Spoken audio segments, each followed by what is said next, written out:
A Totalcar erőmérő következő autója ez, ami itt áll mellettem, és ha te felismered, akkor te nagyon sokat nézegetted az autós kártyát, és alapvetően az újságokat, ugyanis ez egy nagyon ritka modell. Az első tipp sok embernek a Tom Walkinshaw Racing, a TVR betűkről, de ez téves, az egy teljesen más cég, más márka. Ez Trevor Wilkinson autója. Nagyon régen kezdték, nagyon kis műhelyből, egyedi szériás autókat gyártva, és annyira sikeresek lettek, hogy eljutottunk ide, sőt egy kicsit tovább is.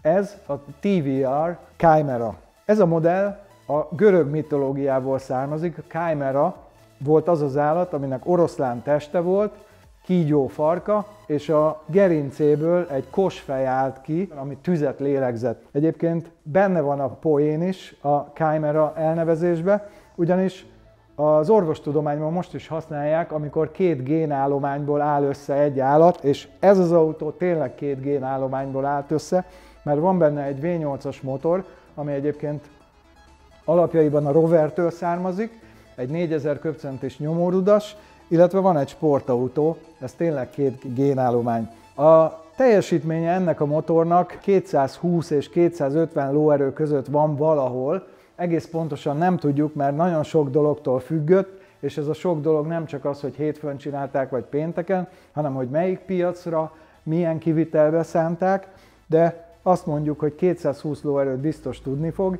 és valószínűleg szép lesz a nyomatékgörbéje is, de ez csak a feltételezés, most meg fogjuk nézni, hogy milyen valójában.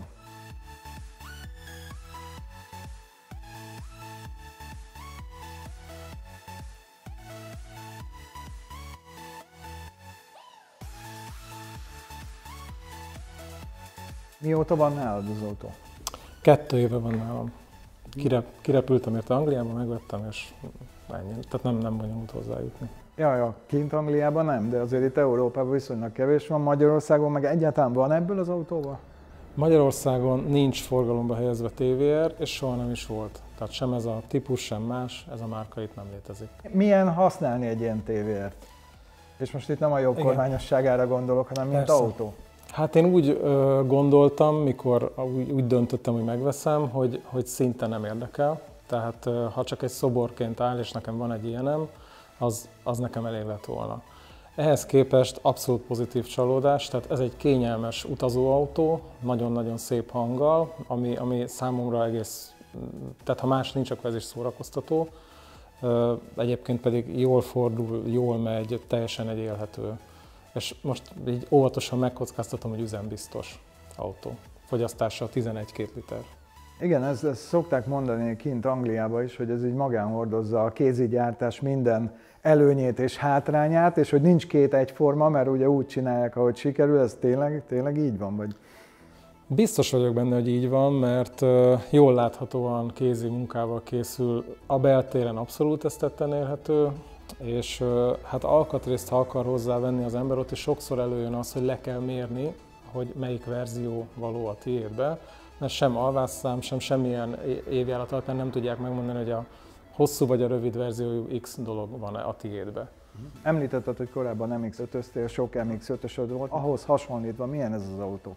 Merevebb, kényelmesebb szerintem. Nekem ez olyan, mint egy chopper, amivel mész, élvezed a hangját, és tudod, hogy ha a lábadat egy kicsit jobban lenyomod, akkor baromira el fog indulni, és akkor még szebb lesz a hangja. Az MX-5-ös az kanyarodni tud, nagyon jó vele keresztbe menni bárhol, bármikor. Eznél azért meg kell gondolni, hogy mennyire huligánkodik az ember, de alapvetően abszolút sportkocsi. Tehát nem kirakat sportkocsi, hanem ez alkalmas arra, hogy kanyarogj, és tényleg kihoz belőle, amit tud. És mit vársz a teljesítménymérőstől? Mennyi lesz? Elméletileg ez a kilométer, amit ez futott, ez már bőven az, amikor már csökkennek a lóerők. Ennek ellenére, mivel zárt pályán sikerült egy ilyen 230 és 40 közötti tempót mennie, ami a gyári végsebessége kb. Én azt gondolom, hogy a gyári lóerőkből olyan vészes nem hiányzik, én ilyen 2-10-re satszolok mondjuk most. Azért azt tudni kell, hogy alapvetően az, hogy sokféle szám van, az nem azt jelenti, hogy sok verziója volt ennek a 4 literesnek, hanem hogy melyik piacra mit kellett mondani. Oké, akkor a mi piacunkra itt most mondjuk azt, én 220-at mondok. Te 210-et? Okay. Legyen úgy, mérjük meg.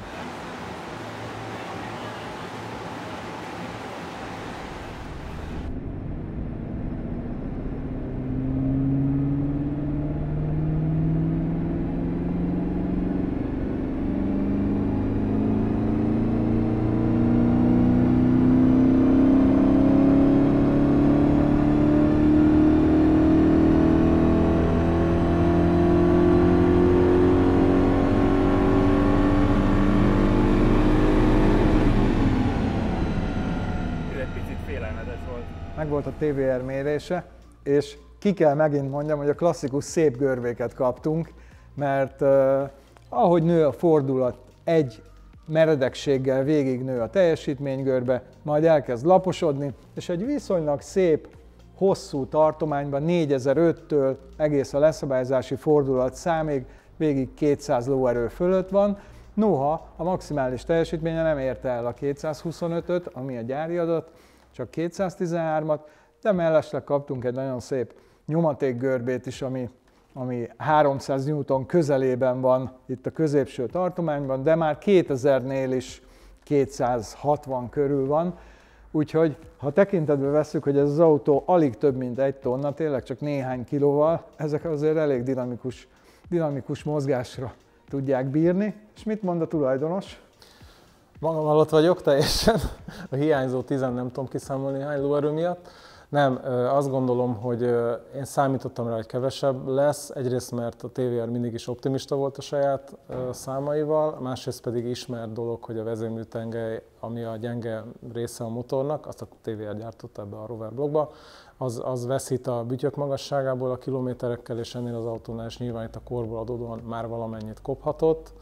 Úgyhogy ez a szám, ez körülbelül ott van, mint amiben reménykedtem. Igen, te 210-et mondtál, úgyhogy 3 lóerővel túl teljesítette. Ez kicsit magam alatt vagyok, mert ha mondjuk 170 lóerő lett volna, akkor most szétszedetném, és megpróbálnék borzasztó dolgokat rakni a motorjába, ilyen nagy szelepes hengerfélt, ilyesmit. Így most ez a lehetőség elúszott, mert rendben van a motorja, és tudja, amit kell. Akkor megfordíthatjuk, ez a mérés most neked megsporolt elég sok pénzt. Sok pénzt, nagyon sok pénzt, igen. Sőt, olyan pénzt, ami nem is áll rendelkezésemre, úgyhogy örülök, nagyon jó. Prima, szuper. Köszönjük szépen, hogy elhoztad. Különleges autó volt, különleges mérésre. A Total Car erőmérő következő autója, ez a Rover 75-ös. Elfogytak már az utcáról, már a gyár is megszűnt, ennek ellenére ez egy nagyon érdekes autó, mert 2 literes V6-os motorral van, ráadásul ez egy gyönyörű állapotú. Kíváncsiak vagyunk, hogy a V6-os 2 literes motor tudja a gyári 150 lóerőt itt a mérőpadon. Ha ti is kíváncsiak vagytok, iratkozzatok fel a YouTube csatornánkra, mert még sok érdekes autó jön.